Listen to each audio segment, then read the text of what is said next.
Hello friends, welcome to my channel. आज की video में बताऊंगा आपको तिब्बत रिक्वायरमेंट वेबसाइट पे हम लोग आए हुए हैं। ठीक है, आईटीबीपी के वेबसाइट पर आए हुए हैं जिसमें बहुत सारी वैकेंसी आई है। क्या राज्य वाइज कैटेगरी बांटा गया है। ठीक है, इसकी पूरी डिटेल में बात करेंगे। तो हम आ गए हैं यहाँ पे आईटीबीपी के ऑफिशियल वेबसाइट पे। यहाँ पे देखिए, यहाँ पे देख रहा है व्यू ऑल न्यूज के बारे में। तो इस पे हम सिंपली क्लिक करेंगे तो एक इंटरफेस खुल के आएगा। इसमें रिक्वायरमेंट जहां जहां की है उसके बारे में पूरा डिटेल में बात किया गया है। ठीक है, रिक्वायरमेंट का एडवर्टाइजमेंट की बात करें तो रिक्वायरमेंट का एडवर्टाइजमेंट हम डाउनलोड कर सकते हैं। यहाँ पे देखिए लद्दाख के लिए दिया हुआ है। ठीक है, हिमाचल प्रदेश के लिए आया हुआ है। ठीक है, यहाँ पे लद्दाख के लिए फॉर्म आया हुआ है। फॉर्म को आप डाउनलोड कर सकते हैं। अरुणाचल प्रदेश के लिए आया हुआ है, सिक्किम के लिए आया है, उत्तराखंड के लिए आया है। यहाँ पे हिमाचल प्रदेश का रिक्वायरमेंट का फॉर्म आया हुआ है। इस तरीके से तमाम आया है। देखिए 29 तारीख को ये सारा चीज रिलीज किया गया है। ठीक है, तो इसमें हम बताएंगे। देखिए आज मैं आपको लद्दाख वाले के बारे में बताता हूँ। पहले रिक्वायरमेंट के बारे में सब एक ही तरह से भरा जाएगा। क्या क्या रिक्वायरमेंट है उसके बारे में बताऊंगा। उसके अलावा मैं बताऊंगा आपको कि फॉर्म को कैसे भरना है। तो एक फॉर्म भी मैं डाउनलोड करके आपको दिखा देता हूँ। ठीक है, ये दोनों चीजों के बारे में आपको दिखाता हूँ। मैंने डाउनलोड पे ऑप्शन पे क्लिक कर दिया। अब देखिए जैसे ही डाउनलोड होता है, जैसे ये देखिए ये फॉर्म हमारे पास खुल गया है। फॉर्म भर के भी बताएंगे कि क्या है फॉर्म में। और दूसरा ये देखिए जो रिक्वायरमेंट है, देखिए यहाँ पे Indo Tibet border police force. ठीक है, आईटीबीपी। ठीक है, इसके बारे में पूरी जानकारी देंगे। Ministry of home affairs, government of India. ठीक है, special recruitment drive for border district Ladakh of Ladakh. ठीक है, ले ऑफ लद्दाख कह रहा है कि जो स्पेशल, इसमें भी ऑप्शन दिया हुआ है, साफ साफ लिखा हुआ है कि जो लद्दाख बॉर्डर पे डिस्ट्रिक्ट है उसके लिए ये वैकेंसी है। दूसरी चीज ये कह रहा है सी ग्रुप की वैकेंसी है, मेल एंड फीमेल दोनों सिटीजन के लिए भर सकते हैं। और ये क्या है कि एक रैली है। ठीक है, तो रैली में क्या होता है कि इसमें फॉर्म को भरना नहीं होता है। फॉर्म को भर के आपको साथ में ले जाना होता है और वहीं पे सारा डॉक्यूमेंट वेरिफिकेशन भी होगा। तो सारी चीजों को लेके आपको साथ में ही जाना होगा। तो पूरी चीज की बात करेंगे तो प्लीज वीडियो को पूरा देखिएगा। इसमें मैं आपको बता रहा हूँ कि देखिए यहाँ पे स्केल की अलाउंस की बात करें तो देखिए सैलरी देखिए 21,000 से लेके 69,000 तक के बीच का हो सकता है। इसके बीच में आपका सैलरी होगा। ठीक है, आगे देखिए बात करें कि कितनी वैकेंसियां हैं। तो देखिए तो अलग अलग पदों पर अलग अलग वैकेंसियां हैं। अलग अलग क्या कैटेगरी वाइज भी बांटा गया है। एससी के लिए, ओबीसी के, ईडब्ल्यूएस और जनरल के लिए टोटल वैकेंसियां 125 दिया हुआ है। तो ये देखिए केवल लद्दाख के लिए है। अलग जैसे अब हिमाचल प्रदेश के लिए है तो अलग उसका होगा, उत्तराखंड के लिए तो अलग है, अरुणाचल प्रदेश के लिए अलग है, सिक्किम के लिए अलग है। तो जिस भी राज्य से है तो उसका अलग अलग निकाला गया था। इसमें 125 वैकेंसियां दी हुई हैं। ठीक है, बात करें इसमें कि इस वैकेंसी का रिपोर्टिंग कब करना है, कब से कब तक होगा, तो ये चीजें दिख रहा है। 5th ऑफ आईटीबीपी जवान डिस्ट्रिक्ट लेह। ठीक है, स्टेट ऑफ लद्दाख। ठीक है, डिस्ट्रिक्ट लेह दिया हुआ है।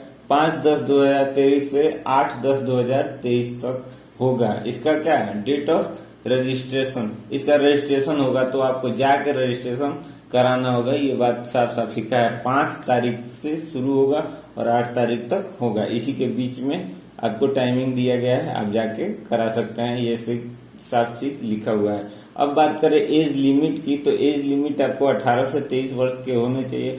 Cut off date of the determined the age will be 1 August 2023। अब कैटेगरी वाइज भी बांटा गया है कि 2/8/2000 से लेके 1/8/2005 के बीच में आपका एज होना चाहिए। एससी के लिए 2/8/1995 से लेके 1/8/2005 तक होना चाहिए। उसके बाद ओबीसी की बात करें तो 2/8/1997 से लेके 1/8/2005 के बीच में अगर आपका उम्र है तो आप क्या कर सकते हैं, इस फॉर्म को भर सकते हैं। इसमें साफ साफ लिखा हुआ है।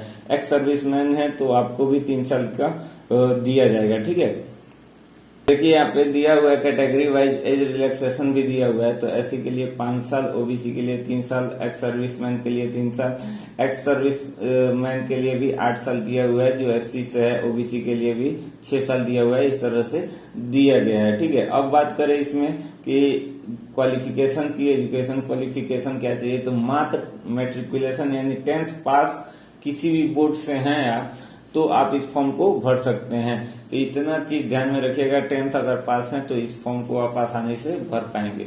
बात करें अगर फिजिकल स्टैंडर्ड की, तो फिजिकल स्टैंडर्ड में मेल के लिए अलग दिया हुआ है, फीमेल के लिए अलग दिया हुआ है। तो मेल के लिए देखिए जनरल, ओबीसी, एससी के कैटेगरी के लिए हाइट चाहिए 160 सेंटीमीटर, ठीक है। उसके बाद से चेस्ट की बात करें तो ऐसे 78 सेंटीमीटर चाहिए और फूलना चाहिए 5 सेंटीमीटर। ये बात याद रखना है, ठीक है।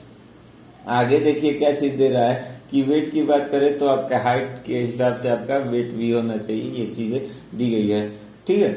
आगे बात करें फीमेल कैंडिडेट के लिए, तो देखिए जनरल, ओबीसी और एससी के लिए 152 सेंटीमीटर चाहिए वेट, उसके हिसाब से हाइट के हिसाब से मेडिकल स्टैंडर्ड के हिसाब से आपका होना चाहिए। ये चीज ध्यान में रखना है। उसके बाद से minimum height standard observe in the इतना दे रहा है कि लेह लद्दाख पुलिस, जीआरडीएस, ये सारी चीजें दी गई हैं।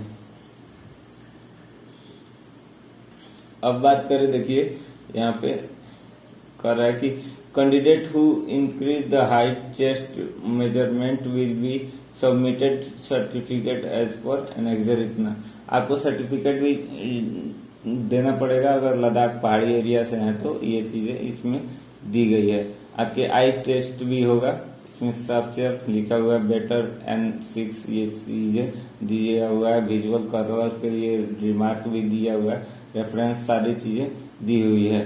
ये सारी चीजें आपको देख के भरना है। उसके बाद से एप्लीकेशन फी की बात करें तो एप्लीकेशन फी आपको 100 रुपया लगेगा। ये सारी चीजें आपको ले जाके वहीं पे जमा करना है, फॉर्म लेके जाना है। यानी रैली है तो साथ में जाइए और भर्ती में और अपना पद लेकर आइए, अपना रिक्रूटमेंट, अपना नौकरी लेकर आइए। इसमें साफ साफ बात लिखा हुआ है। आईडी प्रूफ की बात करें तो एजुकेशनल सर्टिफिकेट चाहिए, date of birth certificate, matriculation का मतलब 10th का आप सर्टिफिकेट भी लगा सकते हैं इसमें। ये सारी चीजें अगर एससी से आ रहे हैं तो उसका कास्ट सर्टिफिकेट भी आपको एनेक्सर 3 के माध्यम से लगाना होगा।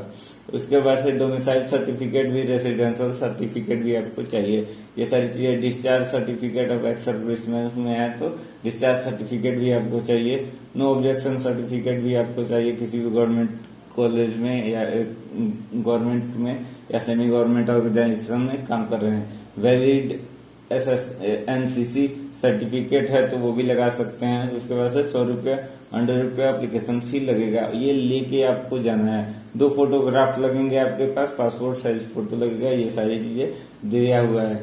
सिलेक्शन प्रोसेस की बात करें अगर तो देखिए पहले रजिस्ट्रेशन होगा, रजिस्ट्रेशन के बाद से आपका रेस होगा, ठीक है। रेस होगा, आपको मतलब 1600 मीटर दौड़ना होगा 7 मिनट में मेल के लिए, और फीमेल के लिए 800 मीटर दौड़ना है 5 मिनट में। ये सारी चीजें दी गई है। रेस निकालने के बाद आपका पीटी होगा, फिजिकल टेस्ट होगा, ठीक है। फिजिकल निकालने के बाद तरीके से फिजिकल होगा आपका।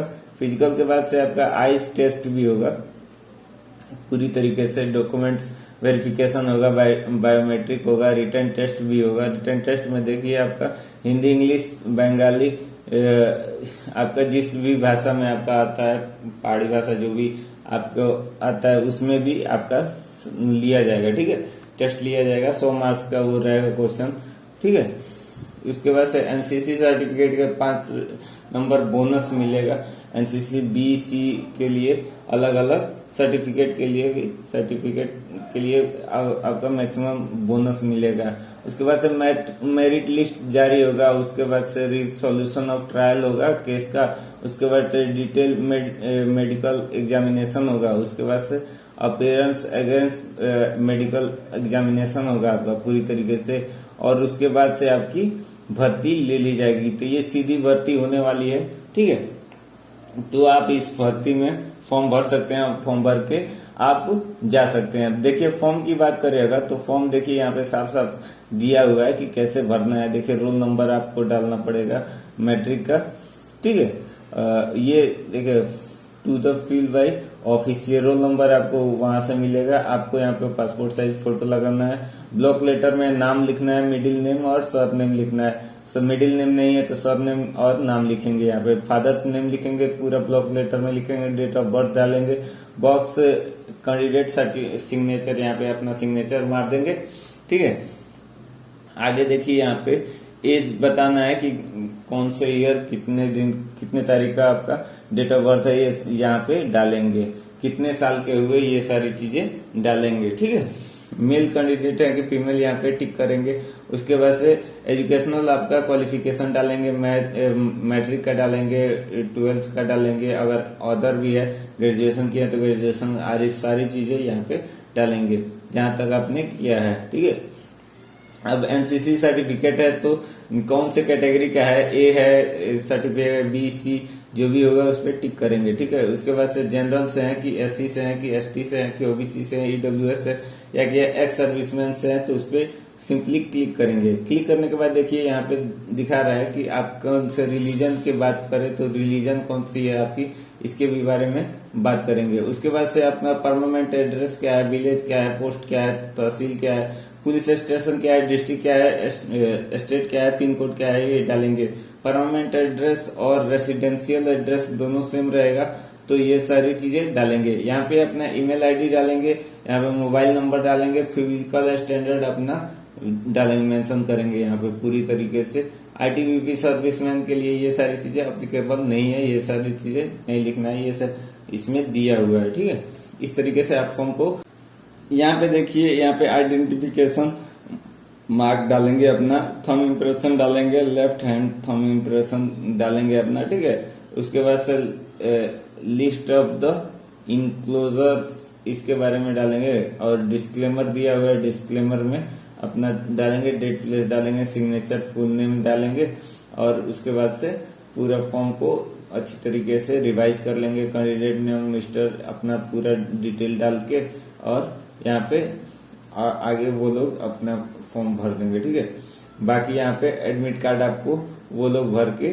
दे देंगे आपको और उसके बाद से आपकी वैकेंसी का प्रोसेस चालू हो जाएगा। तो ये छोटी सी जानकारी थी जो आपको देनी थी।